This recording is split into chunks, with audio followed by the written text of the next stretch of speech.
جن کے پاس خداوند کا پاک کلام ہے وہ نئے عہد نامہ میں سے یوحنا رسول کی معرفت ہمارے خداوند کی انجیل اس کا 21واں باب اور 12ویں آیت میرے ساتھ پڑھیں۔ یوحنا رسول کی معرفت ہمارے خداوند کی انجیل اس کا 21واں باب اور 12ویں آیت میں خداوند کے پاک کلام میں یوں لکھا، یسوع نے ان سے کہا، آؤ کھانا کھا لو۔ اور شاگردوں میں سے کسی کو جرأت نہ ہوئی کہ اس سے پوچھتا کہ تو کون ہے، کیونکہ وہ جانتے تھے کہ خداوند ہی ہے۔ خداوند کی برکت اس کے پاک کلام کے پڑھے اور سنے جانے پر ہو، آمین۔ آئیے اپنے سروں کو خداوند کے حضور جھکائیں اور دعا مانگیں۔ خداوند یسوع مسیح میں ہمارے رحیم باپ، ہم بڑی عاجزی، حلیمی اور فروتنی کے ساتھ تیرے فضل کے تخت کے سامنے آئے ہیں، تیری شکر گزاری کرتے ہوئے تیری تمام نعمتوں، برکتوں اور رحمتوں کے لیے، رات بھر کی حفاظت کے لیے، آج کے اس خوبصورت دن کے لیے۔ آج خداوند تیری منت کرتے ہیں کہ تیرے دن میں جہاں کہیں بھی پوری دنیا میں ایماندار اکٹھے ہیں، ان سبوں پر تیری برکت، ان کی حفاظت کر۔ اپنے تمام گرجا گھروں کی یا جن مقامات پر بھی تیرے ایماندار تیری عبادت و پرستش کے لیے اکٹھے ہیں، ان کی بھی حفاظت فرما۔ اپنا کرم کر خداوند کے اس وقت ہمارے سر تیرے حضور جھکے ہوئے ہیں۔ ہم اقرار کرتے ہیں کہ ہم نکمے، گھنونے اور گنہگار ہیں، تیری رحمت اور تیرے فضل کے محتاج ہیں۔ رحیم باپ، تیرا ادنا خادم بھی اس بات کا اقرار کرتا ہے کہ میرا علم اور عقل دونوں ناقص ہیں، پاک روح کی معموری عطا کر۔ تیرا کلام ہمارے لیے برکت کا سبب ٹھہرے۔ اپنے ادنا خادم کو اپنا پاک کلام دے، کلیسیا کو برکت دے، اور ہم سارے نہ محض سننے یا سنانے والے بلکہ اس پر عمل کرنے والے بنے۔ جو ہمارا ایمان ہے کہ تو یہاں موجود ہے، یسوع مسیح کے پیارے اور جلالی نام سے مانگتے ہیں، آمین۔ عزیزو، خداوند یسوع مسیح کے مردوں میں سے جی اٹھنے کے بعد جو حوالہ ہم نے پڑھا متی رسول کی یوحنا رسول کی معرفت انجیل کا 21واں باب اور اس کی پہلی 14 آیات، اور میں نے صرف 12ویں آیت پڑھی، اس میں بیان یہ کیا گیا ہے کہ یسوع مسیح کے مردوں میں سے جی اٹھنے کے بعد یسوع تیسری بار اپنے شاگردوں پر ظاہر ہوتا ہے۔ آپ کو یاد ہوگا جب آپ بائبل مقدس پڑھتے ہیں، جب ہم پاکشاہ مناتے ہیں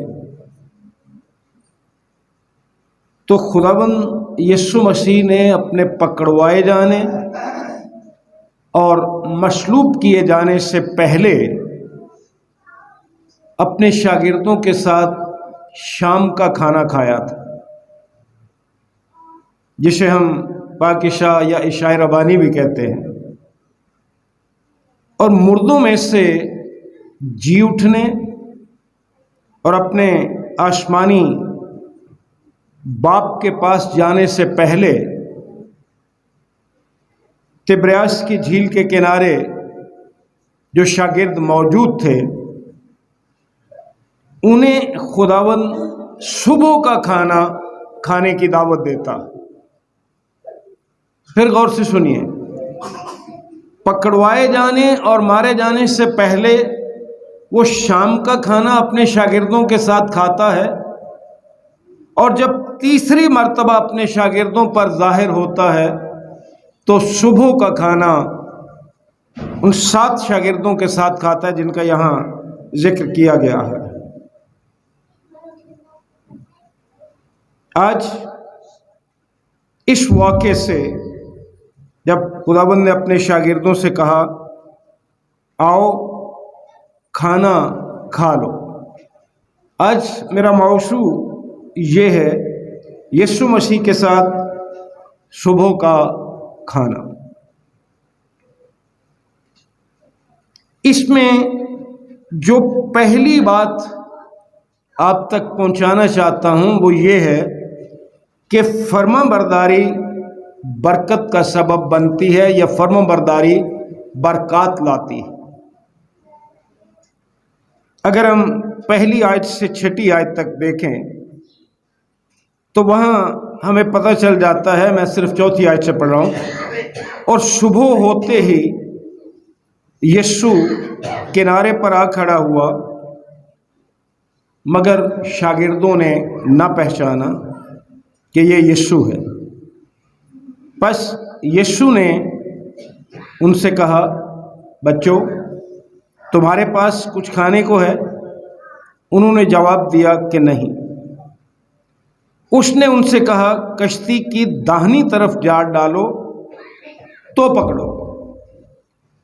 یہاں آپ دیکھتے ہیں کہ اس بات میں فرما برداری کی برکت کیا ہے۔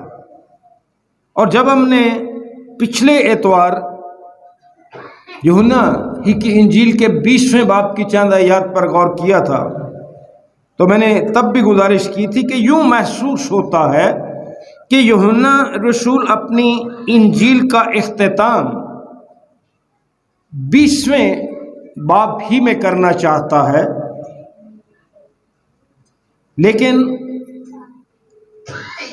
وہ یسوع مسیح کے ساتھ ایک اور ملاقات جو تبریاس کی جھیل پر ہوتی ہے اس کے بارے ہماری حوصلہ افزائی کرتا ہے۔ اور یہ بتاتا چلوں کہ تبریاس کی جھیل جو ہے یہ گلیل کا سمندر ہے، لیکن جب یہ انجیل تحریر کی گئی یوحنا کی تو اس وقت تک رومیوں نے اس کا نام بدل دیا ہوا تھا۔ چلیے جب ہم دیکھتے ہیں متی رسول کے انجیل اس کے 28ویں باب کی 10ویں اور 16ویں آیت، تو وہاں خداوند یسوع مسیح نے قبر پر آنے والی خواتین سے کہا تھا، ڈرو نہیں، جاؤ میرے بھائیوں سے کہو کہ گلیل کو چلے جائیں، وہاں مجھے دیکھیں گے۔ پھر 16ویں آیت میں لکھا ہے، اور 11 شاگرد گلیل کے اس پہاڑ پر گئے جو یسوع نے ان کے لیے مقرر کیا تھا۔ اب جی اٹھنے کے بعد ان عورتوں کو خداوند ایک پیغام دیتا ہے کہ میرے بھائیوں سے جا کر کہہ دو کہ وہ گلیل کو چلے جائیں اور وہاں مجھے دیکھیں گے۔ اب تبریاس کی جھیل جو ہے اس پر شاگرد موجود ہیں۔ میں نے گزارش کی کہ 7 شاگرد یہاں موجود ہیں، انتظار کر رہے ہیں خداوند کا، چونکہ ان عورتوں کی معرفت جو پیغام دیا گیا تھا کہ میں تم سے پہلے گلیل کو جاتا ہوں۔ اب یہ شاگرد انتظار کر رہے ہیں، پتہ کوئی نہیں کہ کب خداوند آ جائے۔ انتظار یسوع مسیح کا کر رہے ہیں، لیکن کئی دفعہ اگر ہمارا انتظار زیادہ ہو جائے نا 5 بیوقوف کنواریوں کی طرح، تو ہم پھر اپنے اپنے کاموں میں لگ جاتے ہیں یا ہماری تیاری پوری نہیں ہوتی۔ یہی حال ہم یہاں دیکھتے ہیں۔ ان 7 شاگردوں میں سے جو انتظار کر رہے تھے، پطرس کیا کہتا ہے؟ پطرس کہتا ہے 30ویں آیت میں لکھا ہے، شمعون پطرس نے ان سے کہا کہ میں مچھلی کے شکار کو جاتا ہوں۔ بعض اوقات ہم انتظار کرتے کرتے جو کچھ ہمارا جی چاہتا ہے یا ہمارے اندر سے بات اٹھتی ہے، انتظار جس کا ہم کر رہے ہوتے ہیں اس کی بجائے اپنی توجہ اپنا دھیان کسی اور طرف لگا لیتے ہیں، اور پطرس یہاں یہی کرتا دکھائی دیتا۔ چاہیے تو یہ تھا نا، بیٹھے انتظار کریں خداوند کا، لیکن پطرس نے کہا کہ میں مچھلی کے شکار کو جاتا ہوں۔ اب بات یہاں یہ ہے کہ کیا مچھلیاں پکڑنا کوئی بری بات ہے، گناہ ہے یا غلط کام؟ ہرگز نہیں۔ ہاں، غلط اس وقت تھا جب یسوع نے انہیں انتظار کرنے کا حکم دیا تھا۔ انہیں انتظار کرنا چاہیے تھا، انہیں مچھلیاں پکڑنے نہیں جانا چاہیے تھا۔ اب جب پطرس نے کہا کہ میں مچھلی کے شکار کو جاتا ہوں، تو باقیوں نے کیا کہا؟ پڑھ کے دیکھ لیجئے، باقیوں نے کیا کہا؟ ہم بھی تیرے ساتھ چلتے ہیں۔ ایک بندے کا غلط مشورہ باقیوں کو بھی ساتھ لے گیا۔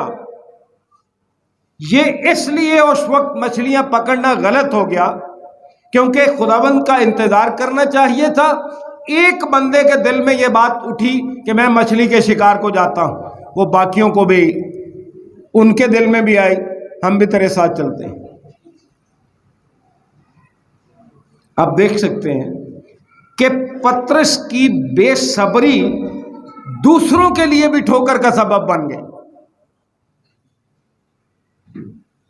بلکہ یہ کہنا چاہیے کہ دوسروں کو ٹھوکر کھانے پر مجبور کر دیتی ہے۔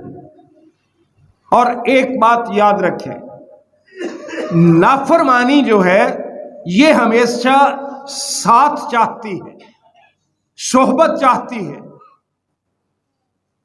کیونکہ اس طرح جو نافرمانی کرنے والا بندہ ہوتا ہے اس کے دل کو بڑی تسلی ہوتی ہے، جھوٹی ہو بے شک لیکن تسلی رکھتا ہے وہ، اور وہ اپنے آپ کو کم مجرم سمجھتا ہے، یہ کہہ کر میں کہڑا کلا سا، باقی بھی تو اتنے بتھیرے سن۔ اب پطرس نے جو بے صبری وہاں دکھائی، وہ اپنے آپ کو سمجھے گا خداوند کے سامنے کہ خداوند میں کہڑا کلا گیا، یہ بھی تو میرے نال ہی سن۔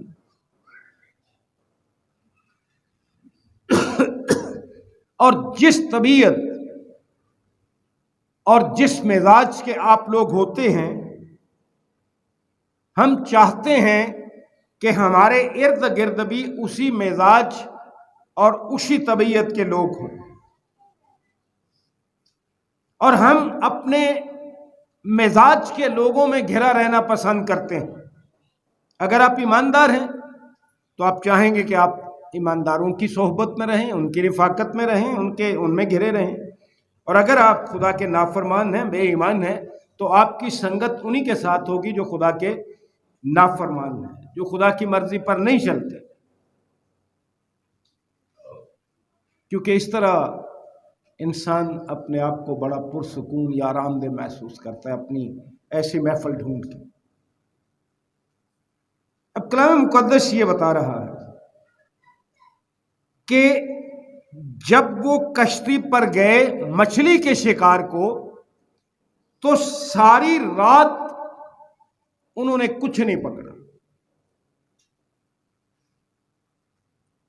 اب اصل مسئلہ ہی یہاں ہے، غور سے سننے والی بات ہے کہ ساری رات کیوں نہیں کچھ پکڑا؟ کیا مچھلیاں وہاں سے ختم ہو گئی تھی؟ کیا ان کی مہارت ختم ہو گئی تھی؟ ان کے جال ٹوٹے ہوئے تھے یا کیا تھا؟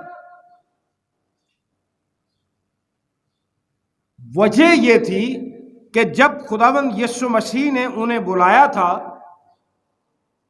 تو اس نے انہیں کہا تھا کہ میں تمہیں کیا کروں گا؟ آدمگیر بناؤں۔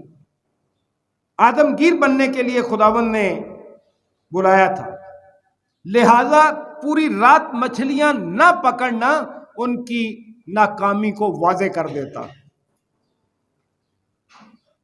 متی رسول کی معرفت خداوند کی انجیل پڑھیں، اگر 4 باب 18 سے 20 آیت تک، تو وہاں لکھا ہے، گلیل کی جھیل کے کنارے پھرتے ہوئے 2 بھائیوں یعنی شمعون کو جو پطرس کہلاتا ہے اور اس کے بھائی اندریاس کو جھیل میں جال ڈالتے دیکھا، کیونکہ وہ ماہی گیر تھے، مچھلیاں پکڑنے والے تھے، اور ان سے کہا میرے پیچھے چلے آؤ، میں تم کو آدمگیر بناؤں۔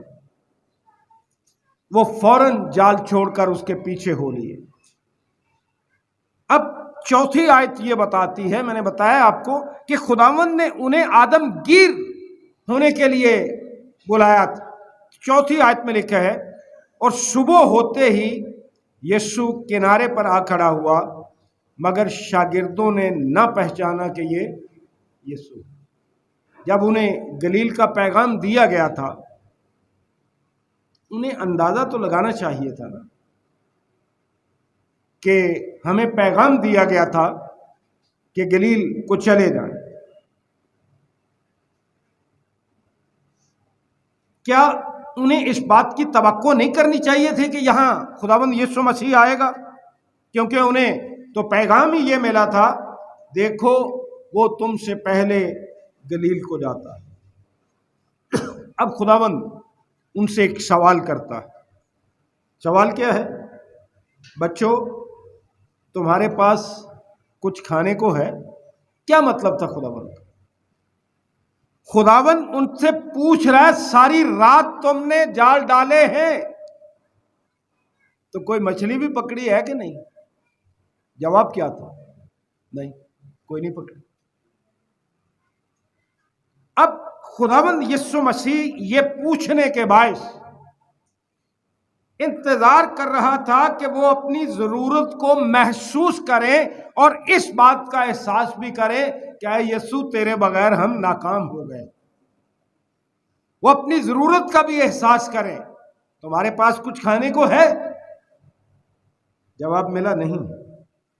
چھٹی آیت میں خداوند نے انہیں فرمایا، کشتی کی داہنی طرف ڈالو تو پکڑو۔ یہ بتانا چاہتا تھا، یہ ہے کہ فرما برداری برکات لاتی ہے یا فرما برداری برکت کا سبب بنتی ہے۔ حکم کیا تھا؟ کشتی کی داہنی طرف ڈالو تو کیا ہوگا؟ تو پکڑو۔ حکم ماننے سے برکت ملتی ہے، حکم ماننے سے، فرما برداری سے برکت آتی ہے۔ اس حکم کے ساتھ آپ نے دیکھ لیا کہ وعدہ بھی ہے، داہنی طرف جال ڈالو تو پکڑو۔ جب انہوں نے اس کے کہنے کے مطابق اس کے حکم کی فرما برداری کی تو کلام مقدس بہت واضح ہے کہ انہوں نے کس قدر مچھلیاں پکڑی۔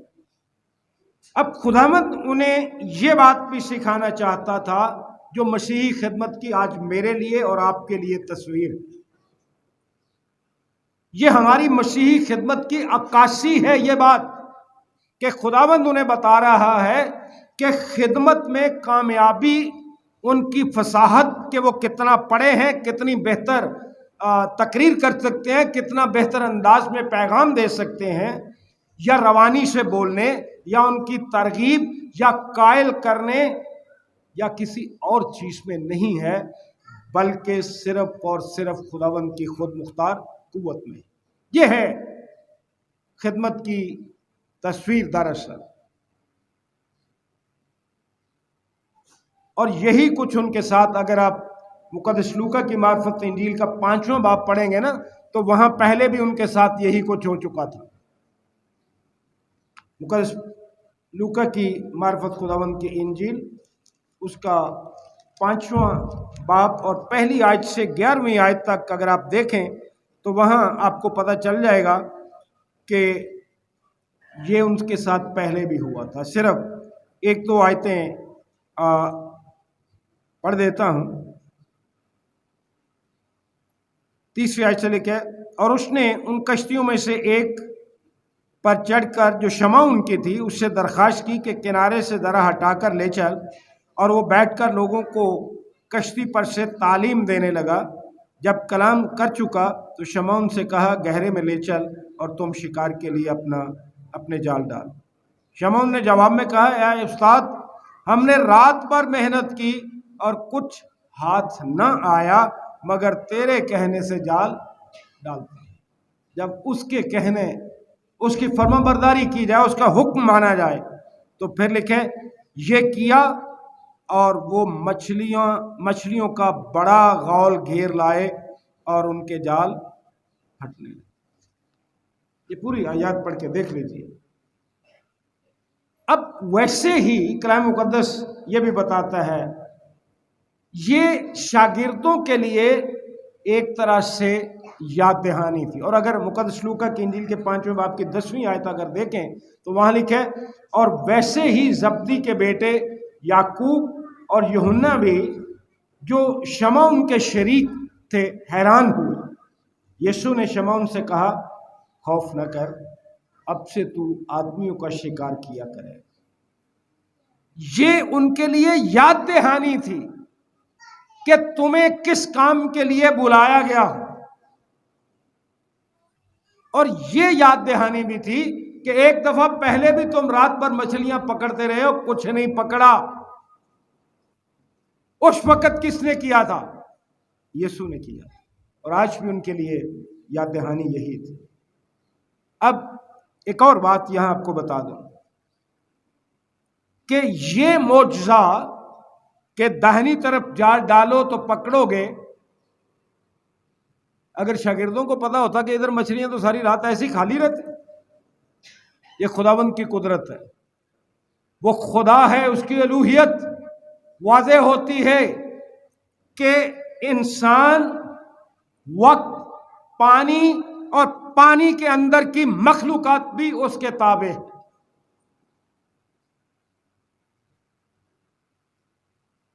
ایسی سو خداوند یسوع مسیح نے پہلا معجزہ کہاں دکھایا تھا؟ کسی کو پتہ ہے؟ کانے گلیل میں۔ پہلا معجزہ جو پانی کو مے میں تبدیل کیا تھا وہ بھی گلیل ہی میں ہوا تھا، اور یہ آج جو ہم نے پڑھا یہ آخری معجزہ بھی گلیل ہی میں ہوتا۔ اس کے بعد شاگردوں کو 12ویں آیت میں جو ہم نے پڑھی تھی احساس ہوتا ہے کہ جھیل کے کنارے یہ کون ہے؟ 12ویں آیت میں لکھے، کسی کو جرت نہ ہوئی کہ اس سے پوچھتا کہ تو کون؟ اب دوسری بات جو ہم یہاں سیکھتے ہیں وہ ہے کہ بغیر کسی ہچکچاہٹ کے اپنے خداوند کی پیروی کریں۔ 7ویں اور 8ویں آیت ہمیں یہ بتاتی ہے۔ اس لیے اس شاگرد نے جس سے یسوع محبت رکھتا تھا پطرس سے کہا، یہ تو خداوند ہے۔ یوحنا کی بات ہو رہی ہے۔ پس شمعون پطرس نے یہ سن کر کہ خداوند ہے کرتا کمر سے باندھا کیونکہ ننگا تھا اور جھیل میں کود پڑا، اور باقی شاگرد چھوٹی کشتی پر سوار مچھلیوں کا جال کھینچتے ہوئے آئے کیونکہ وہ کنارے سے کچھ دور نہ تھے بلکہ تخمیناً 200 ہاتھ کا فاصلہ تھا، تقریباً 300 گز کہہ لیجیے۔ یہ ایسی مسرت انگیز یا خوشی کی بات ہے کہ وہ جھیل کے کنارے سے بہت دور نہیں تھے، 300 گز 200 ہاتھ کے فاصلے پر تھے۔ پطرس کیا کرتا ہے؟ وہ جھیل میں کود جاتا ہے اور کنارے کی طرف جاتا ہے، جبکہ باقی شاگرد کشتی ہی میں اس کا پیچھا کرتے ہیں۔ اور یہ بات جو ہے یہ پچھلی ملاقات کی طرف لوٹ جاتی ہے۔ متی رسول کی انجیل اس کا 14واں باب اور اس کی 28ویں آیت، یہ اس طرف جاتی ہے بات۔ وہاں لکھے، پطرس نے اس سے جواب میں کہا، اے خداوند اگر تو ہے تو مجھے حکم دے کہ پانی پر چل کر تیرے پاس آؤں۔ جب آپ یسوع مسیح کو دیکھیں تو جو کچھ وہ کرتا ہے اس میں شریک ہو جائے۔ یہ ہے بغیر کسی ہچکچاہٹ کے فرما برداری۔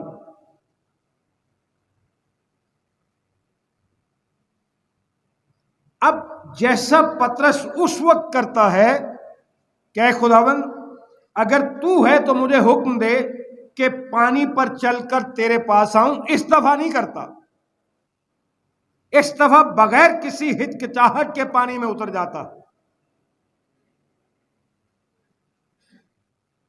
آپ کو پتا ہوگا کہ متی رسول کی انجیل کے 26ویں باب کی 58ویں آیت اگر آپ پڑھیں تو پترس خداوند کے پیچھے ضرور آتا ہے لیکن کیا کرتا ہے؟ کچھ فاصلے سے آتا. یہاں کلام مقدس میں لکھا ہے 26ویں باب کی 58ویں آیت میں،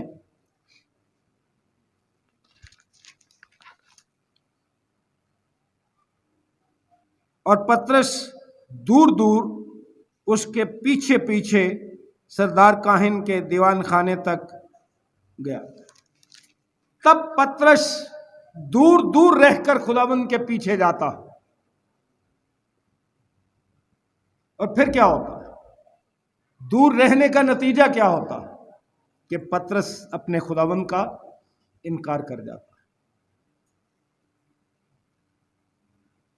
عزیزو، میں نے گزارش کی کہ جب آپ یسوع مسیح کو دیکھیں تو جو کچھ وہ کر رہا ہے فوراً اس میں شریک ہو جائیں، اس کے ساتھ مل کر کام کریں، کیونکہ کلام مقدس یہ بتاتا ہے کرنتھیوں کے پہلے خط کے 3 باب کی 9ویں آیت میں، کیونکہ ہم خدا کے ساتھ کام کرنے والے ہیں. یہ بات پلے باندھ لیجئے کہ اگر ہم خداوند کے ساتھ ہیں، ایماندار ہیں، تو پھر ہم اس کے ساتھ کام کرنے والے ہیں. اور پھر لکھے تم خدا کی کھیتی اور خدا کی عمارت. یہ سارا کچھ میں نے اس لیے بتایا کہ آپ کو وہاں تک لے آؤں جب خداوند نے اپنے شاگردوں سے کہا کہ آؤ کھا لو. مطلب یہ ہے کہ خداوند یسوع مسیح ہمیں تعلق یا رفاقت کے لیے بلاہٹ دیتا ہے. آؤ کھا لو. مطلب کیا تھا؟ یہ رفاقت، یہ تعلق قائم کرنا. 9ویں سے 14ویں آیت تک پڑھیں اگر یوحنا رسول کی معرفت انجیل کے 21ویں باب کی 9ویں سے 14ویں آیت تک، تو ہمیں یہ سارا معلوم ہو جاتا ہے.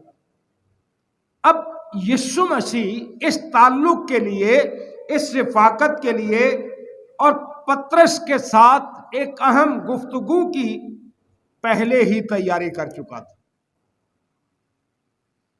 اور ذرا غور کیجئے کہ کیا تیار کیا گیا تھا.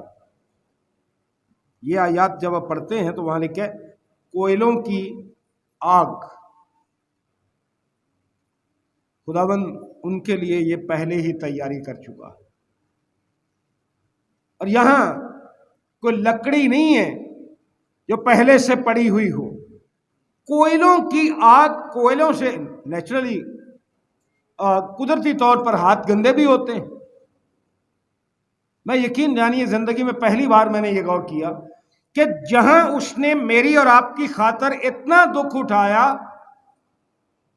صلیبی موت گوارا کی، جی اٹھنے کے بعد ایک دفعہ پھر ہماری خاطر، ہمارے ساتھ رفاقت کے لیے، ہمیں مہیا کرنے کے لیے، ہمیں روٹی پر بلانے کے لیے، دعوت دینے کے لیے، تعلق قائم کرنے کے لیے پھر ایک دفعہ اپنے ہاتھ کوئلوں سے گندے.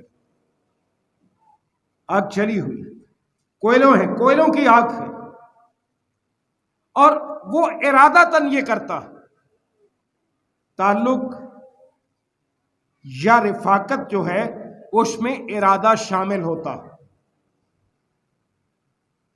تعلق جو ہے یہ کام کا تقاضا کرتا ہے، اور خداوند نے وہ کیا ان کے لیے. عزیز بھائیوں اور عزیز بہنوں، پترس اس سے پہلے بھی ایک دفعہ کوئلوں کی آگ تاپ رہا تھا. پتہ ہے آپ کو؟ جب خداوند پکڑوایا گیا تو جب دور دور سے جیسا ہم نے پڑھا اس کے پیچھے پیچھے جا رہا تھا تو رک کہاں گیا جا کے؟ پتہ آپ کو؟ جہاں کوئلوں کی آگ جلی ہوئی تھی. شاید پترس کو وہ آگ بھی یاد آئی ہو کوئلوں کی جلی ہوئی، جب دشمنوں نے وہ آگ جلائی تھی اور دشمنوں کی آگ سینکتے ہوئے پترس نے یسوع مسیح کا انکار کر دیا. اور آج خداوند اس کے لیے اور باقی شاگردوں کے لیے کوئلے جلائے بیٹھا ہے